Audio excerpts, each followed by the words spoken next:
Welcome to Gardening 101, Planning and Planting a Garden. So one of the first things I'd like you to do today is imagine yourself walking down a beautiful stone path that leads into a beautiful garden. Your senses are shocked into life. Your first thing you do is you smell these fragrant aromas, brings you back some memories, and you look around you, you see all of these beautiful colors that just delight your eyes, and you look around and you see these flowers that just cry out to you, look at me, look at how beautiful I am. That's what gardens can do for you, is they can provide you with an extended living space, they can provide you with a place to relax and enjoy, and just spend some time reading a book and just watching the beauty around you. Proper planning and planting of a garden is essential to be able to provide that tantalizing feature to a garden. Without knowing the proper planting of flowers, you're not going to have the blooms that you're looking for all season long.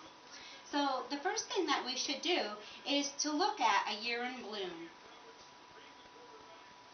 So the year in bloom really begins in early March and runs through late autumn, depending on your geographic location.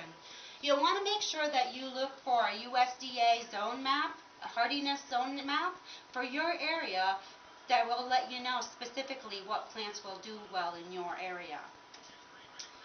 And here, I live in upstate New York, so my presentation will include flowers that are indigenous to my area right here in upstate New York. So early spring flowers include snowdrops. Snowdrops are the first flowers to peek out of my garden. They're a wonderful white flower that provide this beautiful fragrance. It's just wonderful. The contrast of the green out of the snow is just fantastic.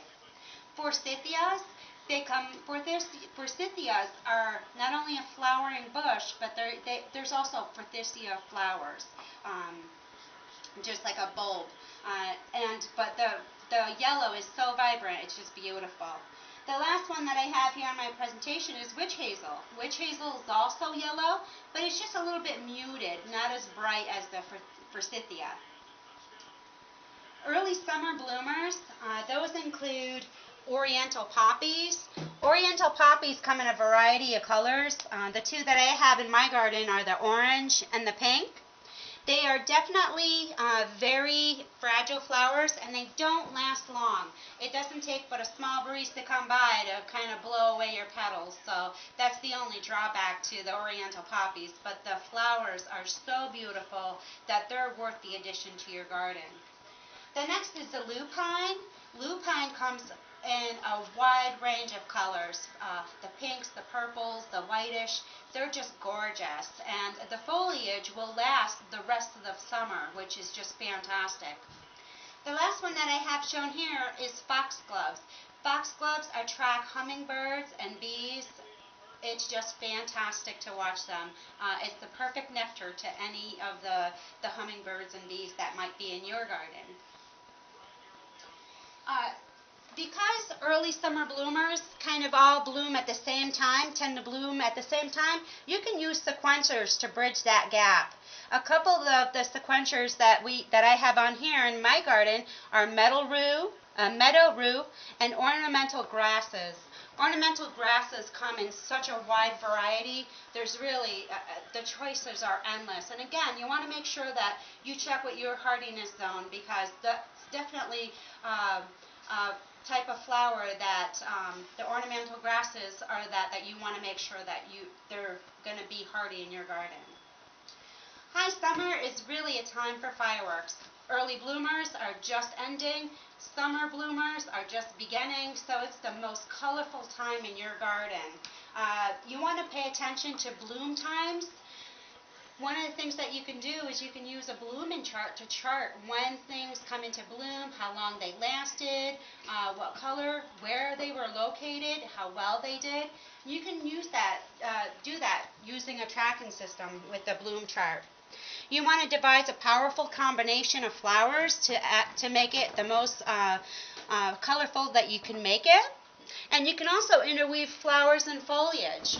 Like I just said, with the lupines, once you get the flowers are out of bloom, you can cut the lupine stalks out and just leave the foliage, which will add to the color, to the texture and color of your garden. Late bloomers include cabbages. They include sedum, which actually go from from green to white to pink, which is just beautiful.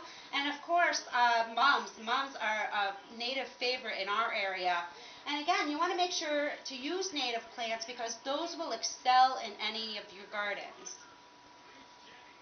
So the next thing that we want to do is we really want to map out our landscape. If you don't map out your landscape, you're going to waste your time and your money.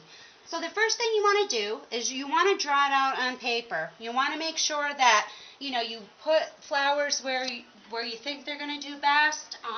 And if you do that on paper, you're not going to waste any time or money doing that.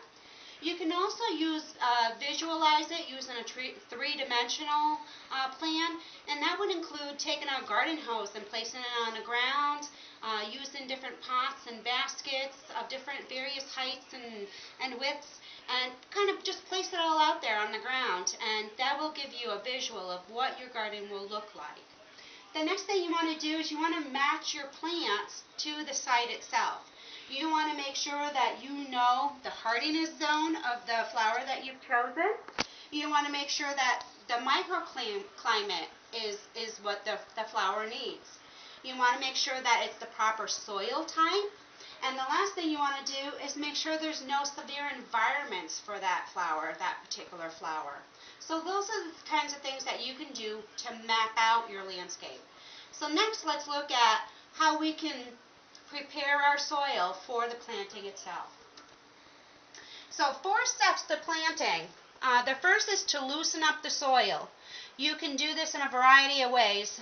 The 2 most frequent that you will see is hand tilling, which you would just get out there with a hoe and kind of break up the dirt yourself, realizing that can get a little back-breaking. Or you can use a motorized rototiller, which for large spaces is definitely the way to go. The second step that you want to do is you want to provide proper drainage. Without proper drainage, your flowers will not do good. You want to make sure that they have water and air to bloom the best that they can. The third thing that you want to do is to prevent weeds. Weeds are not your friends. You want to pull them out, get them out of there. Not only do they rob the flowers of nutrients, they rob them of water and air. So they're not good. Many are invasive and you just want to get rid of them. The fourth step to planting is to ensure that you plant according to the individual specifications of the bulb or flower that you're going to be planting. So you want to make sure that you know what depth that they should be at.